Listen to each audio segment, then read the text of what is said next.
God bless you, Eman, and I hope you know na I'm happy na I gained the person in my life na sobrang supportive sa akin. Lalong umingay ang usapan sa social media tungkol sa namumuong closeness ni na Jillian Ward at Eman Bacosa matapos ibahagi ni Jillian ang isang taos-pusong mensahe ng pasasalamat para kay Eman na agad namang ikinatuwa at ikinilig ng kanilang mga tagahanga. Sa isang pahayag, hindi itinago ni Jillian ang kanyang appreciation sa pagiging supportive umano ni Eman sa kanya. Ayon sa aktres, masaya siya na nakilala niya ang isang taong patuloy na nagbibigay ng suporta at positibong enerhiya sa kanyang buhay. Ayon sa sinabi ni Jillian, I hope you know na I'm happy na I gained a person in my life na sobrang supportive sa akin. God bless you. Agad namang naging viral ang naturang mensahe at maraming fans ang nagsabing ramdam na ramdam ang sincerity at emosyon sa mga salita ng aktres.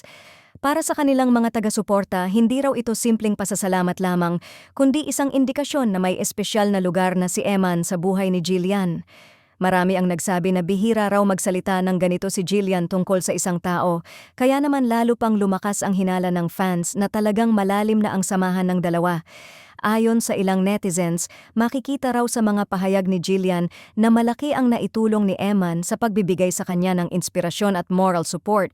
Hindi rin naiwasan ng fans na kiligin sa ideya na sa kabila ng pagiging abala ni Eman sa kanyang career, ay patuloy pa rin itong nagpapakita ng suporta at pag-aalala kay Jillian. Para sa kanila, ang ganitong klase ng relasyon kung saan may mutual respect at encouragement ay isang magandang pundasyon ng isang mas malalim na ugnayan. May ilang tagahanga rin ang nagsabing tila unti-unti nang nabubunyag ang tunay na closeness ng dalawa sa bawat mensaheng kanilang ibinabahagi. Para sa fans, ang mga simpleng salita ni Jillian ay sapat na upang ipakita kung gaano niya pinapahalagahan ang presensya ni Eman sa kanyang buhay. Sa kanilang mga tagahanga, malinaw na may espesyal na koneksyon na nabubuo sa pagitan ni na Jillian Ward at Eman Bacosa, isang samahan na patuloy na nagbibigay kilig at inspirasyon sa marami.